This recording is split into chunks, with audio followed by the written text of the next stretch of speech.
വേറൊരാളെയും കിട്ടിയില്ല അച്ഛന് എന്നെ കെട്ടിച്ചുവിടാൻ. കരഞ്ഞു കലങ്ങിയ മുഖവുമായി അടുക്കള വരാന്തയിലിരുന്നു കൊണ്ട് ഹേമ ഉള്ളിലുള്ള സങ്കടത്തിന്റെ കെട്ടഴിച്ചു വിട്ടു. അമ്മേ, അമ്മയ്ക്കൊന്ന് പറഞ്ഞൂടെ, ഈ വിവാഹത്തിന് എനിക്കിഷ്ടമല്ല എന്ന്? അനുരാധയെ നോക്കി കരഞ്ഞു കലങ്ങിയ കവിൾത്തടം ഇടം കൈകൊണ്ട് തുടച്ചുകൊണ്ട് ഹേമ പറഞ്ഞു. എന്താ മോളെ, ആ പയ്യനൊരു കുഴപ്പം? നല്ല തറവാട്ടുകാര്, നല്ല ജോലി, നല്ല ചുറ്റുപാട്. പിന്നെന്താ മോൾക്ക് ഇഷ്ടമല്ലാത്തത്? അനുരാധ ചോദിച്ചു. ആർക്കായി കല്യാണം ഇഷ്ടമല്ലാത്തത്? മോൾക്കാണോ? വരാന്തയിലേക്ക് പെട്ടെന്ന് കടന്നു വന്നുകൊണ്ട് ഹരി ചോദിച്ചു. അച്ഛാ, എനിക്ക് വേണ്ടച്ചാ ഈ കല്യാണം. ഹേമ ഏങ്ങലടിക്കാൻ തുടങ്ങി. എന്താ മോളെ, എന്താ മോൾക്ക് ഇഷ്ടമല്ലേ ഈ കല്യാണത്തിന്? അല്ല. ഹേമയുടെ മറുപടി ഹരിയെ ഒന്നുലച്ചു. മോൾക്ക് വേറെ ആരെങ്കിലും ഇഷ്ടമുണ്ടോ? ഹേമയുടെ അടുത്ത് വന്നിരുന്നുകൊണ്ട് അവളുടെ തോളിൽ പിടിച്ചുകൊണ്ട് ഹരി ചോദിച്ചു. ഹേ, എൻ്റെ മനസ്സിൽ അങ്ങനെ ആരുമില്ല അച്ഛാ. അങ്ങനെ ഉണ്ടെങ്കിൽ അതാദ്യം ഞാൻ പറയുന്നത് അച്ഛനോടായിരിക്കുമെന്ന് അച്ഛനറിയാലോ. പിന്നെന്താ മോളെ, ആ പയ്യനെന്താ കുഴപ്പം? കുഴപ്പമൊന്നും ഉണ്ടാവില്ല അച്ഛാ, പക്ഷേ എനിക്ക് കല്യാണത്തിന് സമ്മതമല്ല. മോളുടെ സമ്മതമില്ലാതെ അച്ഛൻ ഈ കല്യാണം നടത്തില്ല. അച്ഛൻ അവരോട് വിളിച്ചു പറയാം മോൾക്ക് ഈ വിവാഹത്തിന് താല്പര്യമില്ലെന്ന്. പോരെ? വിശ്വാസം വരാതെ ഹേമ ഹരിയെ നോക്കി. ഉമ്മ. ഹരിയുടെ കവിളിൽ തൻ്റെ ചുണ്ടമർത്തിക്കൊണ്ട് ഹേമ പറഞ്ഞു. ഇങ്ങനെ മോളുടെ താളത്തിന് തുള്ളിക്കോ. എല്ലാം കണ്ടും കേട്ടുകൊണ്ടിരിക്കുന്ന അനുരാധ ചവിട്ടി തുള്ളിക്കൊണ്ട് അകത്തേക്ക് കയറിപ്പോയി. മോളുടെ ഇഷ്ടം, അത് എന്നാണോ അന്നേ അച്ഛൻ വിവാഹം നടത്തൂ. പോരെ? ശബ്ദം വല്ലാതെ പതിഞ്ഞിരുന്നു ഹരിയുടെ. നല്ല കൂട്ടറായിരുന്നു, ഇനി പറഞ്ഞിട്ട് കാര്യമില്ലല്ലോ. നെടുവീർപ്പിട്ടുകൊണ്ട് ഹരി അകത്തേക്ക് എഴുന്നേറ്റു. ഹേമേ. അമ്പലത്തിൽ നിന്ന് ഇറങ്ങുമ്പോൾ പിൻവിളി കേട്ട് ഹേമ തിരിഞ്ഞു നോക്കി. എന്നെ അറിയോ മോള്?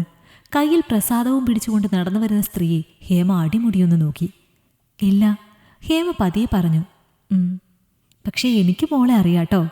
ഞാൻ ഭരതൻ്റെ അമ്മയാണ്, നളിനി. ഹേമ ഒന്ന് ഞെട്ടി. ഇനി ഭരതനെ അറിയില്ല എന്ന് പറയോ? അറിയാം. ശബ്ദം വളരെ താഴ്ത്തി തല കുമ്പിട്ടുകൊണ്ട് ഹേമ പറഞ്ഞു. ഈ ലോകത്ത് അവന് വേറെ പെണ്ണ് കിട്ടാണ്ടൊന്നും അല്ലാട്ടോ. ഈ ആലോചനയുമായി എൻ്റെ മോൻ അങ്ങോട്ട് വന്നത്. മോളോട് അവനുള്ള ഇഷ്ടം ഇന്നും അവൻ്റെ ഉള്ളിൽ അതേ രീതിയിൽ ഉള്ളതുകൊണ്ട് മാത്രമാണ് ഞങ്ങളുടെ എല്ലാ എതിർപ്പും മറികടന്ന് ആലോചനയുമായി അവൻ ആളെ വിട്ടത്. മോളോട് ഒരു കാര്യം ഞാൻ പറയട്ടെ. വിവാഹം എന്ന് പറയുന്നത് പരസ്പരം അറിയും മുമ്പ് ഒരു ചൂതാട്ടമാണ്. ചിലപ്പോൾ വിജയിക്കാം, ചിലപ്പോൾ തോക്കാം. പക്ഷേ തോൽവിക്കും വിജയത്തിനുമിടയിലൂടെ ഒരു തുഴച്ചിലുണ്ട്. ആ തുഴച്ചിലിന് ഒരു പ്രത്യേകതയുണ്ട്. രണ്ടാളും ഒരുമിച്ച് തുഴയണം. ഒരാൾ തളരുമ്പോൾ മറ്റൊരാൾ തളരാതെ തുഴയണം. പക്ഷേ പലയിടത്തും തോറ്റുപോകുന്നു പലരും. നാം അറിയുന്നവരെ അല്ല, നമ്മളെ അറിയുന്നവരാകണം നമ്മുടെ പങ്കാളി. അത് കിട്ടിയാൽ എന്നും ജീവിതം ശാശ്വതമാണ്. തോൽവികൾ ഉണ്ടാവില്ല മോളെ. സ്വന്തം മോനായതുകൊണ്ട് പറയുന്നതല്ല. ആ സ്നേഹം മോള് നഷ്ടപ്പെടുത്തിയാൽ ചിലപ്പോൾ ജീവിതത്തിൽ മോളെ ഏറ്റെടുക്കുന്ന തെറ്റായ തീരുമാനമായിരിക്കും ഇത്. അതും പറഞ്ഞുകൊണ്ട് നളിനി മുന്നോട്ട് നടന്നു. അമ്മേ. ഹേമ പെട്ടെന്ന് വിളിച്ചു. നളിനി തിരിഞ്ഞു നോക്കി.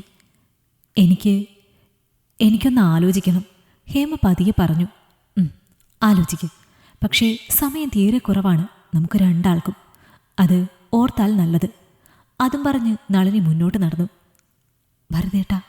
നെഞ്ചിലേക്ക് ചേർന്ന് കിടന്നുകൊണ്ട് ഹേമ വിളിച്ചു.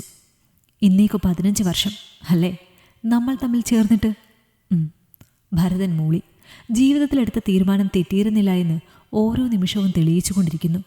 പേടിപ്പിച്ചുകൊണ്ട് കടന്നുപോയ ആ കോളേജ് ജീവിതം ഇപ്പോഴും ഓർമ്മയിലുണ്ടെനിക്ക്. ചുവന്നു കലങ്ങിയ കണ്ണുകളും ചുണ്ടത്തെപ്പോഴുള്ള സിഗരറ്റും പിന്നെ അടുത്തു വരുമ്പോഴുള്ള മദ്യത്തിൻ്റെ രൂക്ഷഗന്ധവുമായിരുന്നു. ആലോചനയുമായി വീട്ടിലേക്ക് ആളെ പറഞ്ഞു വിടുമ്പോൾ എൻ്റെ മനസ്സിൽ ഏട്ടനെ പറ്റിയുള്ള ചിത്രം. പക്ഷേ വർഷങ്ങൾ മുന്നോട്ട് പോയപ്പോൾ ഏട്ടൻ്റെ ജീവിതത്തിലുണ്ടായ മാറ്റം ഞാൻ അറിഞ്ഞിരുന്നില്ല. എന്നും കോളേജിൽ എന്നോട് ഇഷ്ടമാണ് എന്ന് പറഞ്ഞ് എൻ്റെ പിന്നാലെ നടന്ന ആ ചുവന്ന കണ്ണുകളായിരുന്നു മനസ്സിൽ. പക്ഷേ ഏട്ടൻ വല്ലാതെ മാറിപ്പോയി അല്ലേ? ജീവിതത്തിൽ ചില ഇഷ്ടങ്ങളുണ്ട്. അത് കിട്ടാതെ വരുമ്പോൾ ഒരു വിങ്ങലുണ്ടാവും നെഞ്ചിൽ. അതേതൊരു കഠിന ഹൃദയമുള്ളവനും ഉണ്ടാകും ആ ഒരു വിങ്ങൽ. പക്ഷെ പലരും അവരുടെ ഉള്ളറിയാൻ ശ്രമിക്കാറില്ല എന്നുള്ളതാണ് സത്യം. ഹൃദയത്തിൽ ചേർത്ത് വയ്ക്കുന്ന ചില ഇഷ്ടങ്ങളെ നെഞ്ചോട് ചേർത്ത് താലോലിക്കാൻ കുതിക്കുന്ന ചില നിമിഷങ്ങളോളം പ്രിയമുള്ളതൊന്നും വേണ്ട. കൂടെ കൂട്ടിയ ചില ശീലങ്ങൾക്ക് വഴിമാറി നിൽക്കാൻ. ആ ശീലങ്ങൾ മാറ്റിവെക്കുമ്പോഴാണ് നാം അറിയുന്നത് നമ്മുടെ ഈ മാറ്റം മറ്റുള്ളവരെ എത്രയോ സന്തോഷിപ്പിക്കുന്നുവെന്ന്. എന്തേ നാം ഇത്രയും വൈകി ഇതെല്ലാം അറിയാനെന്ന്? അങ്ങനെ ഞാൻ മാറ്റിയ ശീലങ്ങളിലൊന്നാണ് ജീവിതത്തിൽ ഞാൻ ചേർത്ത് വെച്ച ചില ദുശീലങ്ങൾ. അത് മാറാൻ, മറക്കാൻ. ഞാൻ ചേർത്ത് പിടിച്ചത് നിന്റെ ഈ മുഖമായിരുന്നു, നിന്നെയായിരുന്നു. നിന്നോട് ചേർന്ന് ജീവിക്കാനുള്ള കൊതിയായിരുന്നു. അതിനോളം ലഹരി മറ്റൊന്നിലും പിന്നീട് എനിക്ക് നേടാൻ കഴിഞ്ഞിട്ടില്ല. നിന്നെ ചേർത്ത് ഈ കൈക്കുമ്പിളിൽ കോരിയെടുത്ത ആ നിമിഷത്തോളം വലുതായി മറ്റൊരു നിമിഷമില്ല എനിക്ക്. നെഞ്ചോട് പൂണ്ടുകിടക്കുന്ന ഹേമയെ ചേർത്ത് പിടിച്ച് ഭരതൻ പറയുമ്പോൾ കവിളുകൾ ചാല് തീർത്തുകൊണ്ട് രണ്ടാളുടെയും കണ്ണുകൾ നിറഞ്ഞു തുളുമ്പിയിരുന്നു. ഏട്ടാ, വിതുമ്പിക്കൊണ്ട് ഹേമ ഒന്നുകൂടി അവനോട് പൂണ്ടുകിടന്നു. ഈ കഥ നിങ്ങൾക്കിഷ്ടമായെങ്കിൽ ലൈക്ക് ചെയ്യൂ. നിങ്ങളുടെ അഭിപ്രായങ്ങൾ കമന്റായി രേഖപ്പെടുത്തൂ. കൂടുതൽ കഥകൾ കേൾക്കാൻ ഈ ചാനൽ സബ്സ്ക്രൈബ് ചെയ്യൂ.